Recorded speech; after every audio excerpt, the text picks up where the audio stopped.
যে ব্যক্তি বৃদ্ধ বয়সে গান বাজনার টেস্ট নেয়, রসুল তাকে বুড়া শুয়োর বলে উল্লেখ করেছেন। যে ব্যক্তি যুবক বয়সে গান বাজনা চর্চা করে, রাসূল তাকে জুয়ান শুয়োর এবং যুবক বানর বলে উল্লেখ করেছেন। সেই যুবক হলো বানর, শুয়োর মার্কা যুবক। মহিলা হলে শুকরনি বলেছেন মুহাম্মদ সাল্লাল্লাহু আলাইহি ওয়াসাল্লাম। এটাও কি কোনো কথা? রসুল বলেছেন তাই অনুবাদ করলাম। এখনো আরবি বলি নেই, বাংলায় বলেছি। এখন আরবি বলবো, হাদিসটি অনুবাদ করব, কোন কিতাবে আছে তারপরে এর ব্যাখ্যা দিব। কি শুনতে চান কিনা? তিনটি কিতাবের নাম বলবো হাদিসের। মুজামুল কবির লি তবরানি, হাদিস নাম্বার 1953 নাম্বার। আল্লামা ইমাম জালালউদ্দিন সিউতি, হাদিস জামিউল হাদিস 10081 নাম্বার।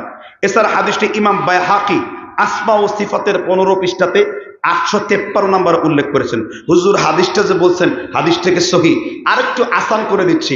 যারা বাংলায় উপদেশ বইটি পড়েন আব্দুর রাজ্জাক বিন ইউসুফের, সেই বইতে আপনার হারাম এবং গান বাজনা অধ্যায়তেও এই হাদিসটি আমি তাহকিক করেছিলাম, আব্দুল্লাহ ভাইকে দিয়েছিলাম, সেখানেও এই হাদিসটি আপনি পেয়ে যাবেন।